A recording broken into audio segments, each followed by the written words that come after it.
गवळणी एवढ्या रडायला लागल्या आणि गवळणीच्या अश्रूंनी धरणी भिजली, पृथ्वीवरची माती भिजायला लागली, चिखल झाला। एवढ्या गवळणी रडल्या ढसढसा। देवाला ते दुःख सहन होईना, गवळणी माझ्यासाठी एवढं रडतायत। यशोदा माईला निरोप दिला। यशोदा माईचे अश्रू अनावर झाले, रडायला लागल्या।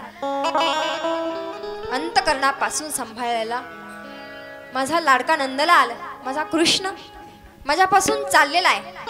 आईला दुःख झाले फार, यशोदा माईला दुःख झाले, पण शेवटी देवाला जावंच लागणार होतं।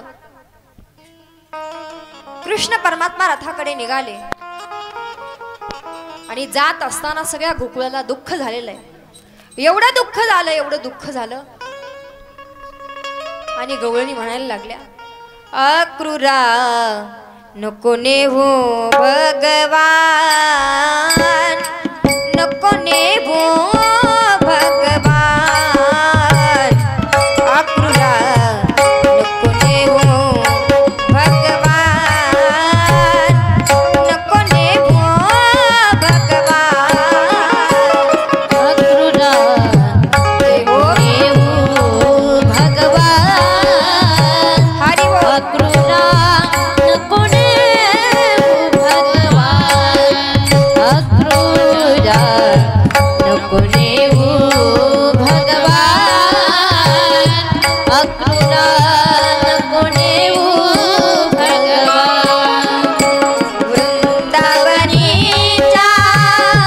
सकल जनांनी हरि बोल देवडे जीवदान,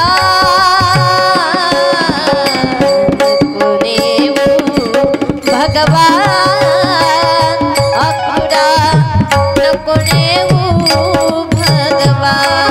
ताली वाजवा सगळ्यांनी। नको नेवो भगवान, अक्रूरा नको नेवो भगवान, अक्रूरा नको नेवो भगवान, नको नेवो भगवान, अक्रूरा नको नेवो भगवान, अक्रूरा नको नेवो भगवान।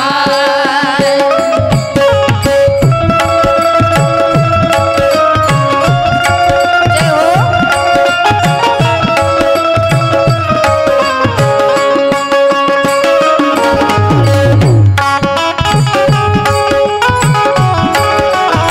जय हो।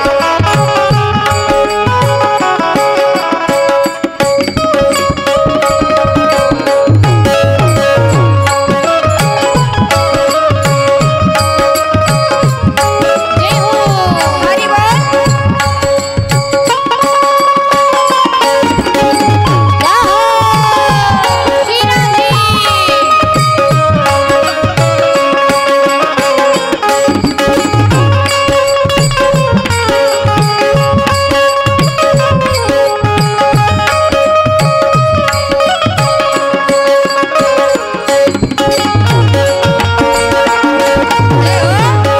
जय हो।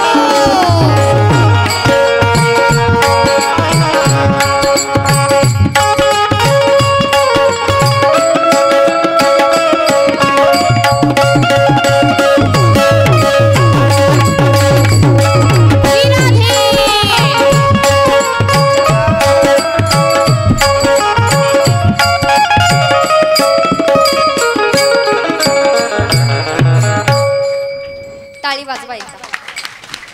अक्रूरा नको नेवो भगवान, नको नेवो भगवान, वृंदावनीच्या सकल जनासी द्याये बडे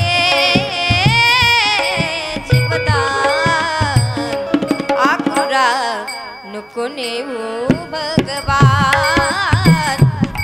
अरे अक्रूरा, आमचा हा भगवान आमच्यापासून घेऊन जाऊ नकोस, आम्हाला फार दुःख होतंय। विवळ झाला अंतकरण, रडायला लागल्या। देवाला सहन झालं नाही, तिथून रथ हाकलला। थेट मथुरेमध्ये नेऊन पोहोचवला. मथुरेमध्ये भगवान श्रीकृष्णाचं स्वागत झालं. एवढं यथोचित स्वागत केलंय मथुरेमध्ये. गोपाल कृष्ण भगवान की जय. मथुरेमध्ये स्वागत झाल्याच्या नंतर मथुरावासियांना आनंद झाला, पण कंस भयभीत झाला. आता हा कृष्ण आलेला आहे, कशी तरी कृष्णाची विल्हेवाट लावावी लागेल. कृष्ण परमात्मा अगोदर आपल्या कारागृहामध्ये असलेल्या आई वडिलांकडे गेले. ज्या आई वडिलांना माझ्यामुळे एवढ्या दिवस कारागृहामध्ये राहावं लागतंय, त्या आई वडिलांकडे गेले. वसुदेव आणि देवकी माता त्यांना कारागृहातून बाहेर काढलं.